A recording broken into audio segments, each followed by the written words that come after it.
Assalamualaikum warahmatullahi wabarakatuh. Kali ini saya Muhammad Faisal Agil dan bersama rekan saya Mita Sandraini, Azahra, dan Yulinda Della Putri ingin membawakan presentasi yang berjudul Latar Belakang dan Sejarah Harmonisasi Hukum Perdagangan Internasional. Silakan disimak dan diperhatikan. Saya, Yulinda Della Putri, dengan NIM 200203257, ingin menjelaskan tentang latar belakang harmonisasi hukum perdagangan internasional. Hukum perdagangan internasional dibentuk dari kenyataan bahwa negara-negara mencantumkan aturan-aturan hukum perdagangan internasional dalam hukum nasionalnya. Aturan-aturan hukum nasional di bidang perdagangan internasional ini karenanya menjadi sumber hukum yang cukup penting dalam hukum perdagangan internasional. Tetapi adanya berbagai aturan hukum nasional ini sedikit banyak kemungkinan dapat berbeda antara satu dengan yang lainnya.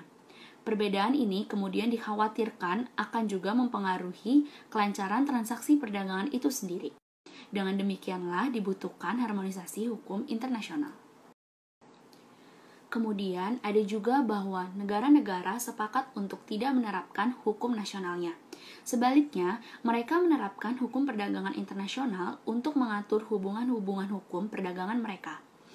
Lalu, apabila aturan hukum perdagangan internasional tidak ada dan atau tidak disepakati oleh salah satu pihak, maka hukum nasional suatu negara tertentu dapat digunakan. Di sini aku pengen melanjutin penjelasan dari Della, jadi tentang harmonisasi perdagangan internasional. Jadi di sisi lain, dengan melakukan unifikasi dan harmonisasi hukum, aturan-aturan substantif dan hukum perdagangan internasional memungkinkan terhindarnya konflik di antara sistem-sistem hukum yang dianut oleh masing-masing negara. Selain itu, tujuan utama harmonisasi hukum perdagangan internasional itu berupaya mencari keserangan atau titik temu dari prinsip-prinsip yang bersifat fundamental dari berbagai sistem hukum yang ada dan yang akan diharmonisasikan. Selanjutnya aku pengen menjelaskan tentang sejarah harmonisasi perdagangan internasional.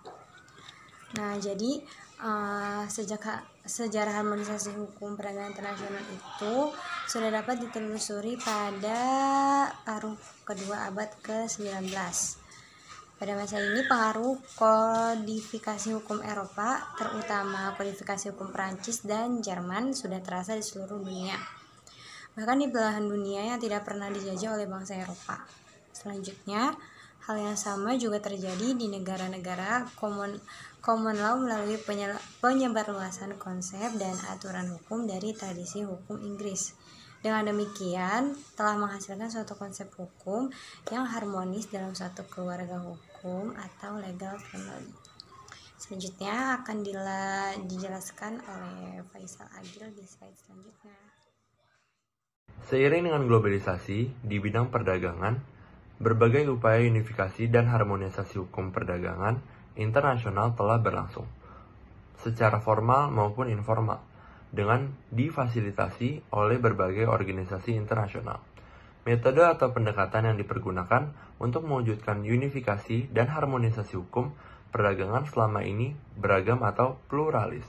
Beragamnya metode harmonisasi hukum dalam praktek disebabkan karena proses harmonisasi sangat kompleks, yaitu melibatkan banyak aktor atau pelaku, tujuan yang berbeda-beda, dan perkembangan lainnya yang harus diperhatikan. Oleh karena itu, dalam teori terdapat beberapa penggolongan atau klasifikasi harmonisasi hukum, berdasarkan sudut pandang atau tinjauan yang berbeda-beda. Demikian presentasi kami, kurang lebihnya mohon maaf. Assalamualaikum warahmatullahi wabarakatuh.